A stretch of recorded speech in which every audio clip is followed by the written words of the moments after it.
Breaking news చూస్తున్నారు. హైదరాబాద్ సహా పలు జిల్లాల్లో భారీ వర్షం పడింది. ఎల్బీ నగర్, దిల్సుఖ్ నగర్, హయత్ నగర్ తో పాటు ఉప్పల్, సరూర్ నగర్లలో కూడా వర్షం దంచి కొడుతుంది.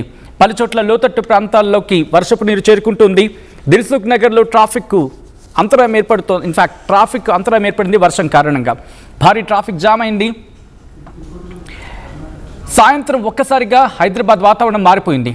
ఇంకొన్ని గంటలు వర్షం కురిసే అవకాశం ఉందని చెప్పి ఇక్కడ హెచ్చరికలు ఉన్నాయి.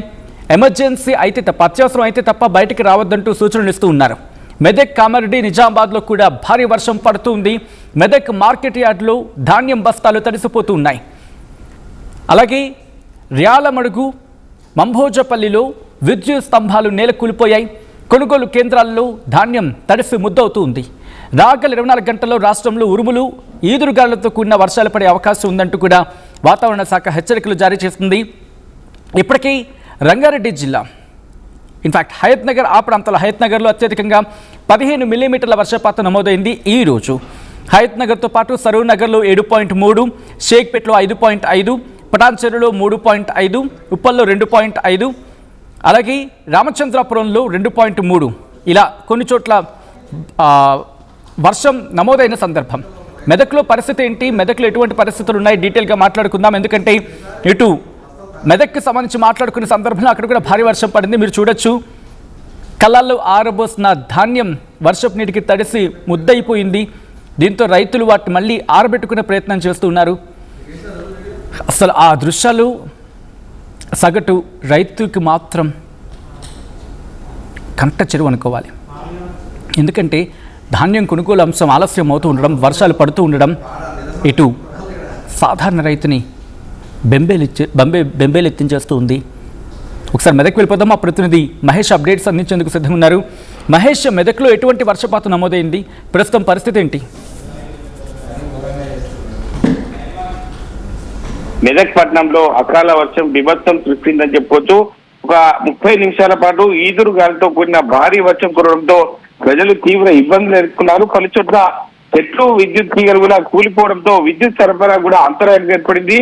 వర్షం కారణంగా రహదారులపై నీరు నిలిచిపోవడంతో వాహనదారులకు ఇబ్బందులు కూడా తలెత్తాయి.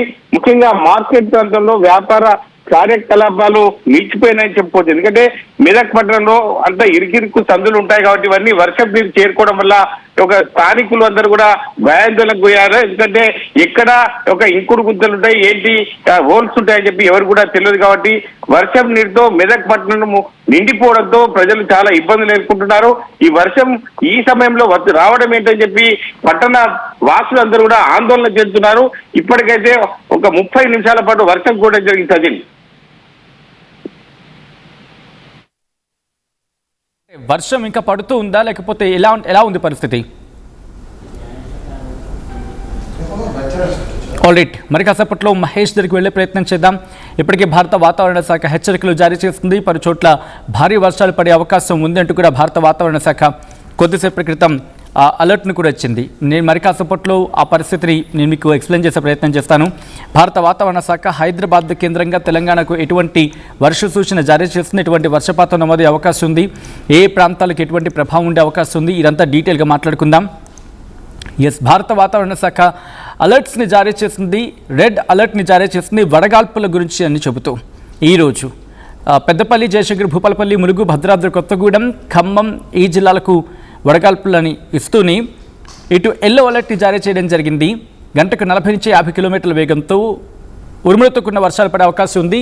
వికారాబాద్, సంగారెడ్డి, మెదక్, కామారెడ్డి, మహబూబ్ నగర్, నాగర్ కర్నూల్, వనపర్తి, నారాయణపేట, జోగులాంబ, గద్వాల జిల్లాలో అక్కడక్కడ కురిసే అవకాశం ఉందని చెప్పి భారత వాతావరణ శాఖ ఇప్పటికే ఎల్లో అలర్ట్ని జారీ చేసింది. మా ప్రతినిధి మహేష్ అప్డేట్స్ అందించేందుకు సిద్ధంగా ఉన్నారు మెదక్ నుంచి. మెదక్లో ఎటువంటి పరిస్థితులు అనేది మహేష్, భారీ వర్షం పడుతూ ఉంది, రైతులు కళ్ళల్లో ధాన్యం ఆరబోసి ఉంచారు, తడిసి ముద్దవుతూ ఉన్నాయి.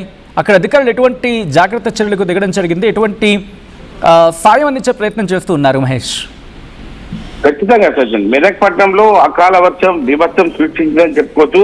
సుమారు గంట పాటు ఈదురు గాలితో కూడిన భారీ వర్షం కురవడంతో ప్రజలు చాలా ఇబ్బందులు ఎదుర్కొనే పరిస్థితి ఉంది. పలు చోట్ల చెట్లు, విద్యుత్ తీగలు కూలిపోవడంతో విద్యుత్ సరఫరా కూడా అంతరాయం ఏర్పడింది. వర్షం కారణంగా రహదారులపై నీరు నిలిచిపోవడంతో వాహనదారులు ఇబ్బందులు పడ్డ పరిస్థితి ఉంది. ముఖ్యంగా మార్కెట్ ప్రాంతంలో వ్యాపార కార్యకలాపాలు నిలిచిపోయాయి. రైతులు ఆరబెట్టిన వరి ధాన్యం వర్షానికి తడిసి ముద్దయిందని చెప్పుకోవచ్చు. దీంతో రైతులు తీవ్ర ఆందోళన వ్యక్తం చేస్తున్నారు.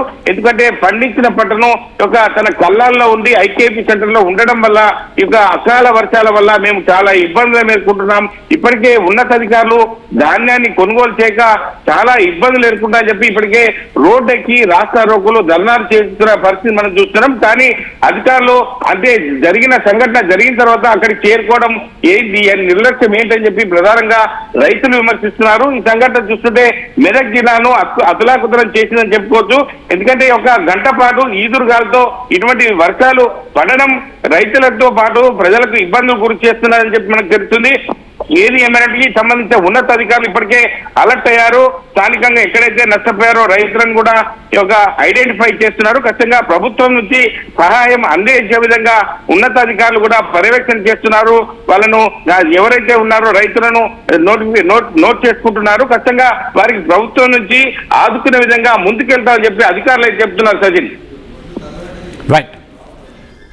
Right Mahesh, thanks for the update. మొత్తానికి అయితే మాత్రం భారత వాతావరణ శాఖ ఇప్పటికే అలర్ట్ని కూడా జారీ చేస్తుంది. కొన్ని ప్రాంతాల్లో భారీ వర్షం పడుతుంది, కొన్ని ప్రాంతాల్లో మోస్తరు నుంచి భారీ వర్షం, తేలికపాటి నుంచి మోస్తరు వర్షం ఇంకొన్ని ప్రాంతాలు ఉంది. మరి మీ ఏరియాలో ఎటువంటి పరిస్థితి ఉందనేది కామెంట్ చేయండి.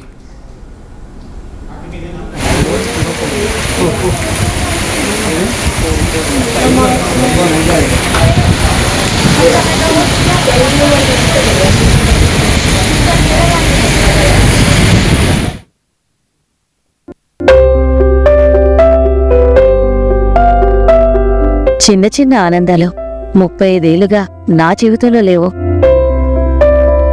35 ఏళ్లుగా నేను డైపర్లలో బ్రతికాను. 6 సెంటీమీటర్ల ఫిస్టులా నా మూత్రాశయంలో లీకు కారణమైంది. ఎవరూ నాకు సహాయం చేయలేకపోయారు. AINUలో వైద్యులను కలిసే వరకు అక్కడ వారు రోబోటిక్ శస్త్రచికిత్సతో నాకు పరిష్కారం ఇచ్చారు. వారు నా ఆత్మవిశ్వాసాన్ని కూడా తిరిగిచ్చారు. Precision care makes it possible. The Center for Robotic Surgery at AINU